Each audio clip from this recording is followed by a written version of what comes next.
Hi, it's Nikki here from Happy Hormones for Life. And today I want to talk about how your gut and particularly your microbiome influence how well you age or healthy aging. So, in my book, Life After Menopause, I talk about the Embrace protocol. And the final E of that protocol is for elimination. Um, and in the first of three excerpts from the book, I'm going to be talking and looking at the role of your gut and your microbiome in how well you age. So, a healthy gut is foundational to our health and how we age. So it goes well beyond just digesting your food.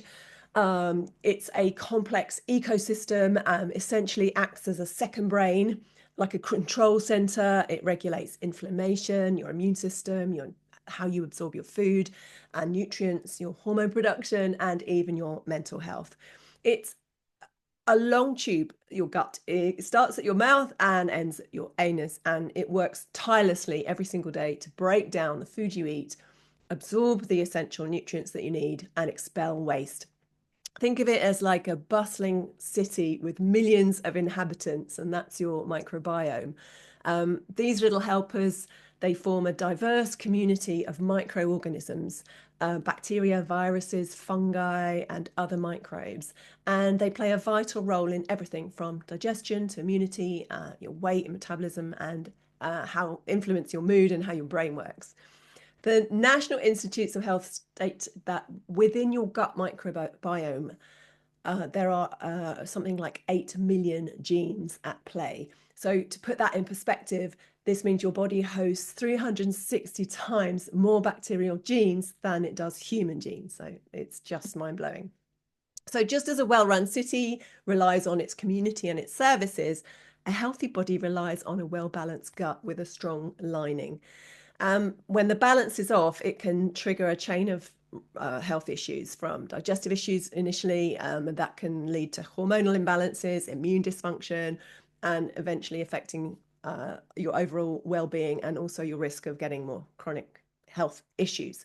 Now, what happens at menopause is that, by midlife, your gut has taken a lot of abuse from maybe not the best diet, so things like sugar, alcohol, processed or takeaway foods, low fiber, etc., to things like stress, toxins, antibiotics, and other medications. And then menopause, no surprise, has an impact itself because your sex hormones aren't just about reproduction, they also interact with your gut microbiome.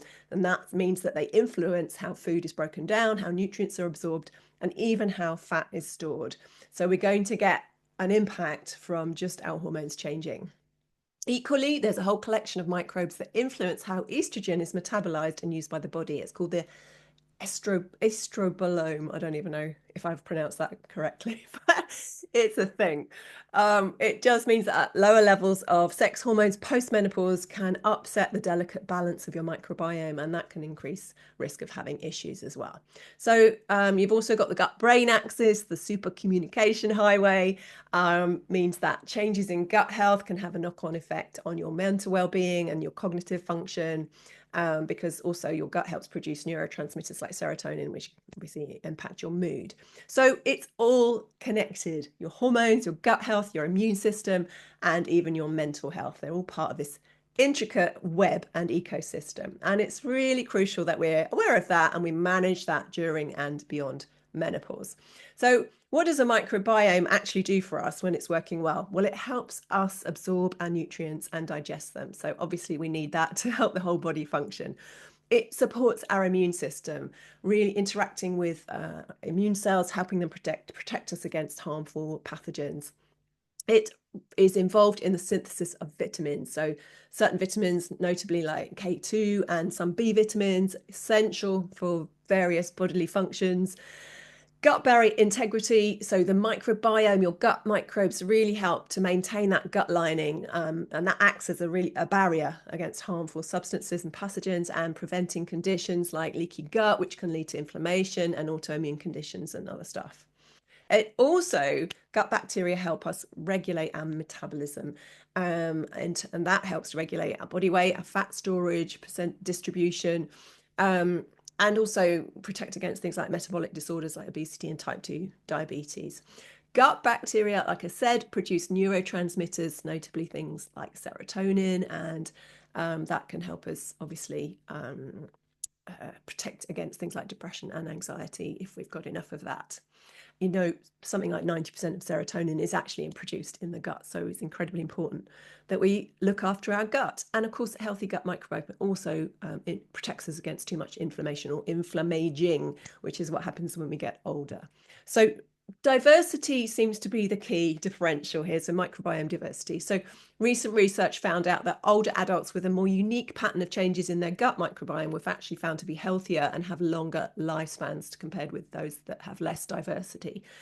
Bacteria can process information and communicate, and so that can impact your thoughts and your actions. So that's why it's really important to give your gut bugs the right kind of food and support that.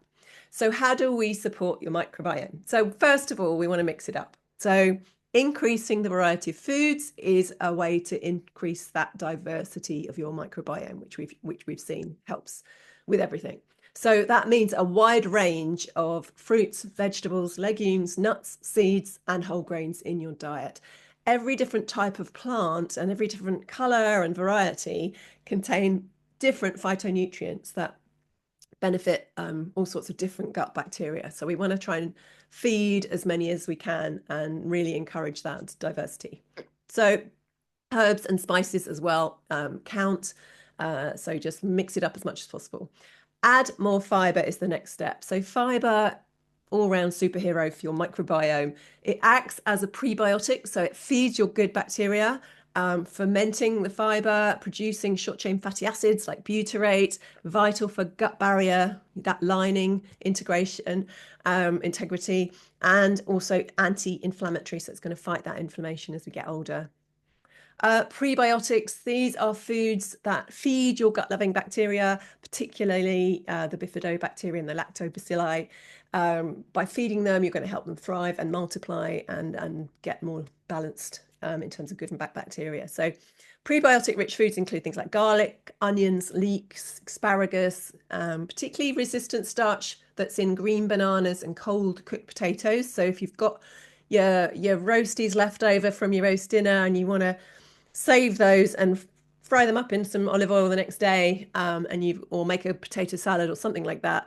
That's going to be rich in this resistant starch, which is a great prebiotic. Supplements can help things like inulin, FOS. You can get resistant starch supplements as well. All of those things can be helpful for feeding those good bugs. Probiotics themselves also super helpful because you're actually just putting in more diverse bacteria. Things like natural yogurt, kefir, sauerkrauts, kimchi, kombucha, miso, good quality sourdough, all of that stuff. Supplements, again, can be helpful, but unless you see a health practitioner, you're not going to know kind of which strains that you're short of. So it's a bit of a lottery in terms of probiotic supplements. I'd prefer you get them through your food because then you're just going to get a diverse kind of natural variety. But also, if the important thing is if you have to take antibiotics at any stage, I would recommend you balance it with some good quality probiotics. Then at least whatever you're losing can be replaced, and make sure you just don't take them at the same time. So if you take your antibiotic in the morning, you take a probiotic at night, it gives your body a chance to absorb them. Really, really importantly, in this whole digestive process and gut health issue is your mouth. Do not forget your oral health. It's not just about having nice teeth and avoiding bad breath. Your mouth is the gateway to your whole gastrointestinal tract, sorry. And like it or not, is home to a whole community of microorganisms itself. Back to you've got everything in there, right? This is a good thing. We want that. And it's a complex ecosystem. It's called the oral microbiota. And just like the microbiome in the gut, it needs to be a healthy balance of bacteria. So protect against infection and aid digestion and to support your immune system. So we do need to practice good oral hygiene every day. That's, regular brushing. Electric brushes do seem to remove more plaque than manual ones. and daily flossing to get the plaque out and the food particles. I use a water flosser, which seems it's kind of easier than doing that with your teeth, and it's pretty good. And obviously routine dental checkups, etc., just to detect any early oral health issues. So I wanted to tell you about a new test that we've got at Happy Hormones on gut health and your particular microbiome. So sometimes you can be doing all the right things, but it's not working, symptoms are persisting, or you just want to make sure that you're doing all the right things and, make sure that there's nothing going on down there. So there's lots of reasons to get a really good gut test. And we've now got the Microbiome Explorer, which is an incredible test. It's probably the best in the world. It's one of the most advanced and comprehensive microbiome tests available. It kind of uses it's the science is way beyond me, but they use metagenomic sequencing. So what that does is to detect not only what microbes are present, but what they're actually doing in the gut. So that gives us insight into that diversity that I talked about and balance. So what have you got going on in there? How much inflammation and gut barrier integrity is there? Estrogen metabolism and hormone recycling, what's going on there? And also how many short chain fatty acids are being produced, which is obviously key for gut and metabolic health.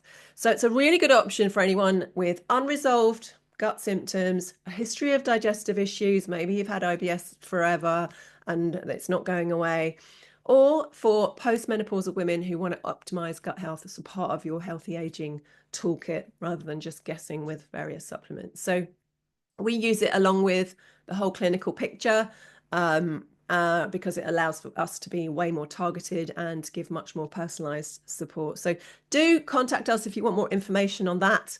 It's an incredible addition to the testing that we do.